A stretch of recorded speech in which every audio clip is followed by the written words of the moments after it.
think it's a combination of factors. I think that historically the geological formations in the area, basically, historically I think there's been landslips for a number of centuries actually, but for me anyway, the issue this year was basically a combination of two very wet seasons, a very wet summer, so it didn't really dry out.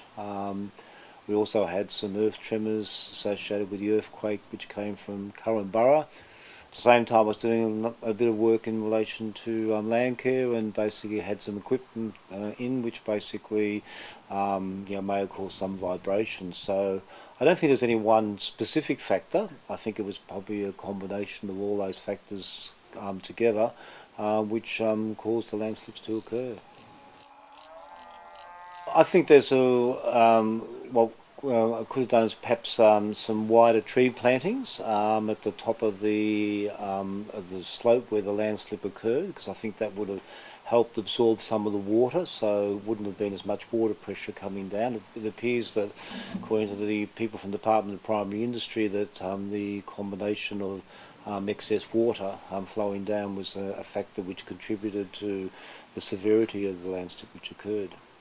Well, I think basically it applies right throughout this area. I think basically what we need to do is basically restore the country more to what it was historically, which was basically more trees planted in the area to avoid and hold the soil much more compact than what it previously was.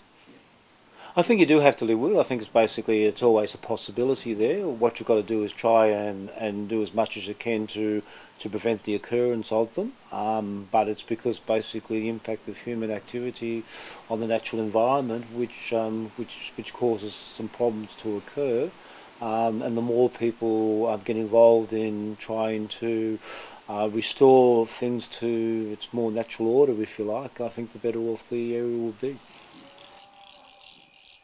You can actually do some things which involve mechanical operations and bringing machinery in to fix that, but for many farmers it's a very expensive operation, and there's no guarantee that the landslip won't occur alongside the thing which you've just repaired.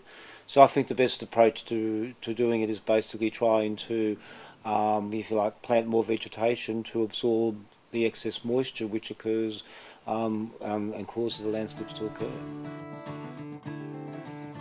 There's no doubt about it, it's an issue this year. We've had extended rainfall throughout the region. We've also had some fairly large rainfall events which has contributed to filling up the pore spaces in the soil.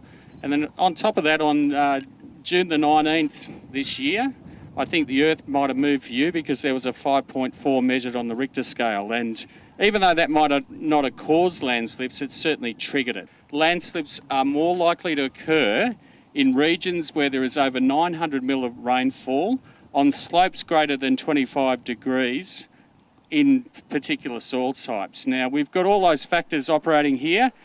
Important for us to realise that landslips are actually a natural event, and they've occurred through geological and geomorphological history.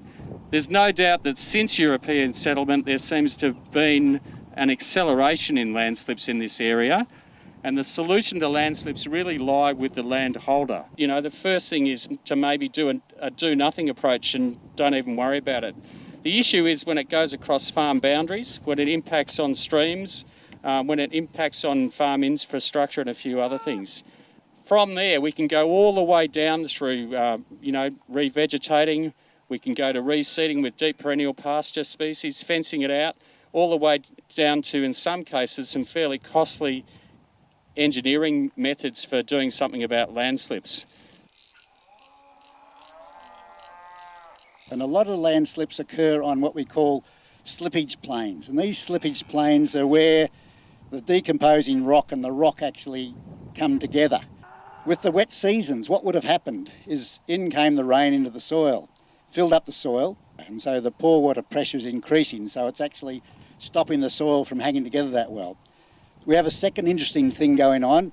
When the soils saturate, down there along the slippage plain, we'll have, just like the bottom of your sink.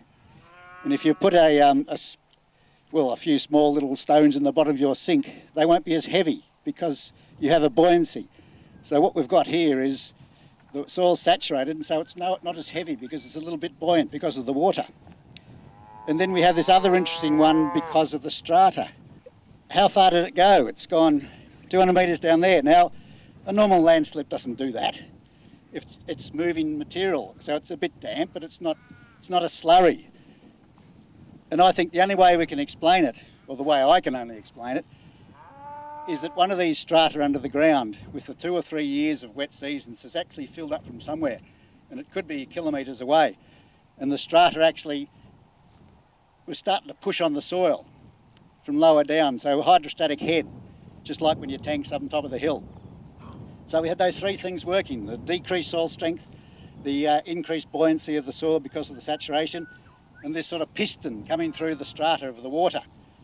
And what happens when it moves, and I'll check with Ian here too, that the soil slipped down a couple of metres and the water that was in the strata suddenly became free, and it was like pulling the plug. And what happened is a slug of water then ran down one side, took the fence out, continued down the valley.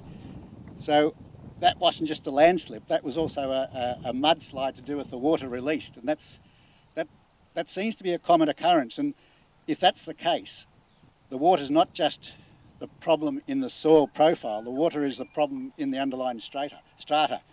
And that's where the questions need to be asked. We need hydrogeologists to actually sort out where these things are storing water. Is it therefore more stable now than it was, or is it less stable?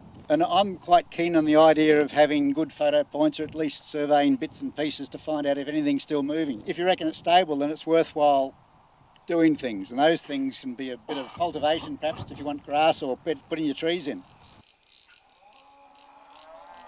There's no real clear recommendation of what we do until we find out where the water's coming from for this site. So from a land care perspective, I would come in and my idea would be that we would plant out 20 metres above it and around it and fence it off and just try and get the boundary fence back to where it was and hope for the best.